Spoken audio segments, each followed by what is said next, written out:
Carb खाने का villain है क्या? अगर मैं आपसे कहूं कि जिस एक चीज को फिटनेस का सबसे बड़ा दुश्मन माना जाता है वही वास्तव में हमें टाइप 2 मधुमेह से बचाने का सबसे प्रभावी तरीका है। ये सुनने में थोड़ा अजीब लग सकता है, पर आज हमारा पूरा ध्यान सिर्फ इसी पर है, जो है कार्बोहाइड्रेट्स का वास्तविक विज्ञान, जिसे हम अक्सर सोशल मीडिया की भागदौड़ में नजरअंदाज कर देते हैं। क्योंकि जैसे ही लोग कार्बोहाइड्रेट्स कहते हैं, हमारे दिमाग में क्या आता है? सफेद चीनी, पास्ता या डोनट्स। बिल्कुल, लेकिन अगर हम विज्ञान के दृष्टिकोण से देखें, तो कार्बोहाइड्रेट्स एक बहुत व्यापक शब्द है। जैसे दालें, सब्जियां और सबसे महत्वपूर्ण बात, फाइबर। हेल्दी एडल्ट डाइट्स में दैनिक सेवन के हिस्से के रूप में 45% से 75% कार्बोहाइड्रेट, 10 से प्रोटीन और 15 से 30% एफए होना चाहिए, जो लगभग 200 ग्राम से 300 ग्राम प्रतिदिन के बराबर होता है। कार्बोहाइड्रेट में लगभग 4 किलो कैलोरी प्रति ग्राम ऊर्जा देती है। यानी प्रोटीन और वसा के साथ ये हमारे शरीर को चलाने वाले 3 मुख्य तत्वों में से एक है। फिर हम इसे अपने आहार से पूरी तरह हटाने या कम करने की बात क्यों करते हैं? रासायनिक स्तर पर कार्बोहाइड्रेट कार्बन, हाइड्रोजन और ऑक्सीजन से बने होते हैं। हाँ, और यहीं से गुणवत्ता का खेल शुरू होता है। मेरा मतलब है, कार्बोहाइड्रेट कोई एक चीज नहीं है, ये अणुओं की श्रृंखलाएं हैं, और इसे मुख्य रूप से 4 स्तरों में बांटा गया है। सबसे बुनियादी स्तर को मोनोसैकेराइड कहते हैं, जैसे ग्लूकोज या फ्रैक्टोज। 1 मिनट रुकिए, तो क्या हम इसे इस तरह समझ सकते हैं कि यह मोनोसैकेराइड एक सिंगल लेगो ब्लॉक की तरह है?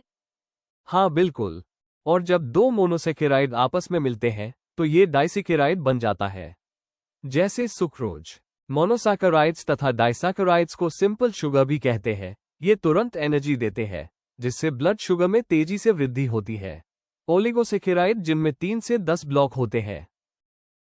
ओलिगोसैकेराइड विभिन्न पौधे आधारित फूड आइटम्स, फलियों और डेयरी में मौजूद होता है, जो आंत के स्वास्थ्य में मदद करने के लिए महत्वपूर्ण प्रीबायोटिक फाइबर के रूप में कार्य करते हैं। जैसे प्याज, लहसुन, केले, बीन्स, साबुत अनाज।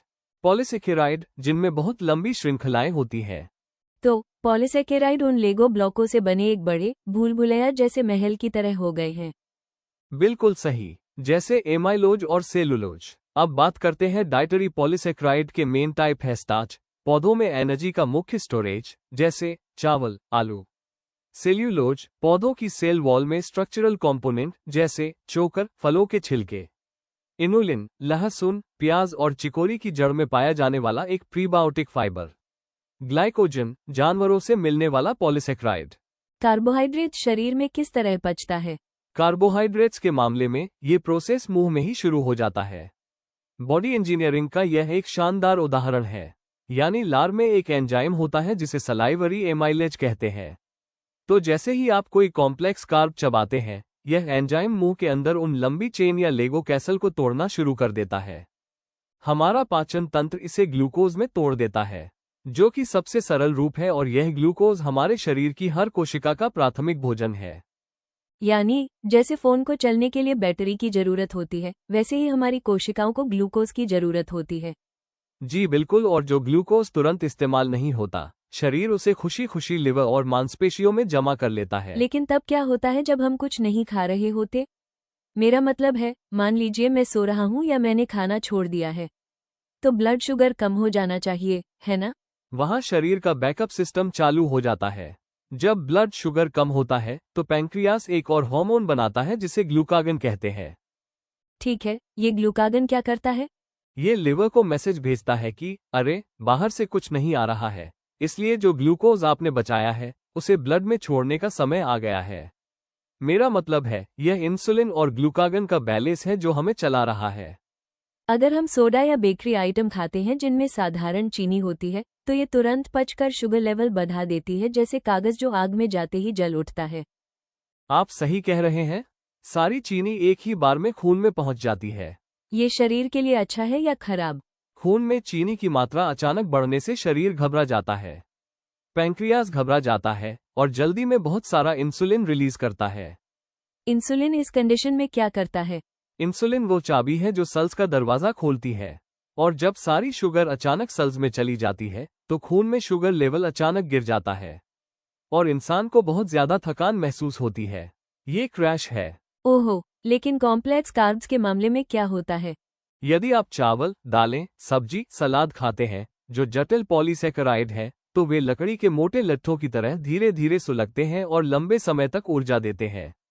डाइजेशन बहुत धीमा और लगातार होता है। कोई बाढ़ नहीं आती। शुगर बस धीरे धीरे खून में टपकती है और पैंक्रियास आराम से बिना किसी स्ट्रेस के इंसुलिन रिलीज करता है। ठीक है, तो यहाँ तक सब ठीक है। फाइबर भी एक कॉम्प्लेक्स कार्बोहाइड्रेट है, लेकिन सोर्स कहता है कि हमारा शरीर इसे बिल्कुल भी पचा नहीं सकता।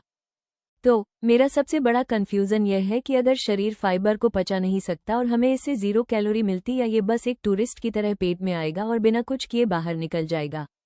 यह एक बहुत ही आम डाउट है, लेकिन असलियत इससे बिल्कुल उल्टी है। फाइबर का काम हमें एनर्जी देना बिल्कुल नहीं है। यह असल में शरीर को मेंटेन करता है। ठीक है, पर कैसे? इंसोल्यूट फाइबर पानी में घुलता नहीं है। ये झाड़ू की तरह काम करता है। झाड़ू की तरह? क्या इसका मतलब है कि यह आंतों को साफ करता है?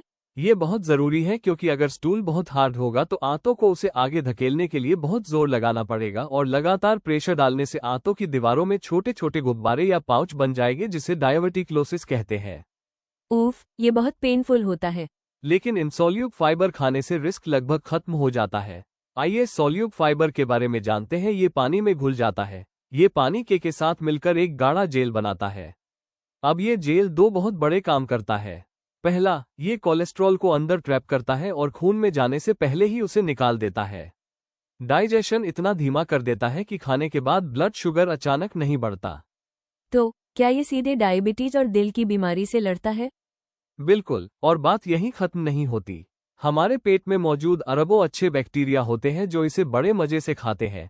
जब वे इसे फर्मेंट करते हैं तो वे ऐसे केमिकल बनाते हैं जो हमारी इम्यूनिटी बढ़ाते हैं और सूजन कम करते हैं। वाह, तो ये हमारे अंदर उस इकोसिस्टम को बढ़ावा देता है जो हमें सुरक्षित रखता है। ये सच में एक कैलोरी फ्री हीरो है। बिल्कुल, पाचन तंत्र को सेकंड ब्रेन भी कहा जाता है। अगर फाइबर और कॉम्प्लेक्स कार्ब्स हमारे लिए इतने अच्छे हैं, तो ये मेडिकल मिथक कैसे फैले कि कार्ब्स खाने से डायबिटीज होती है? ये बहुत अच्छा सवाल है, और यहीं पर आधी अधूरी जानकारी खतरनाक हो जाती है। हम लोगों को सालों से बताया गया है कि शुगर से खून में शुगर बढ़ता है और शुगर एक कार्ब है, तो सभी कार्ब्स खराब हो गए। लेकिन जब हम क्वालिटी की बात करते हैं तो तस्वीर बिल्कुल अलग होती है। सोर्स ये भी कहते हैं कि हाई कार्ब डाइट से टाइप 2 डायबिटीज का खतरा कम हो सकता है। इसका मतलब है वो डाइट जिसमें ताज़ी सब्जियां, फल, साबुत अनाज और बीन्स हों। एक बहुत ही दिलचस्प उदाहरण है। अफ्रीका के कई ग्रामीण इलाकों में लोग पारंपरिक रूप से बहुत ज्यादा फाइबर वाली डाइट खाते हैं, और इसका नतीजा यह है कि वहां आंतों के कैंसर, गॉलस्टोन और हाई ब्लड प्रेशर के मामले दुनिया में सबसे कम है।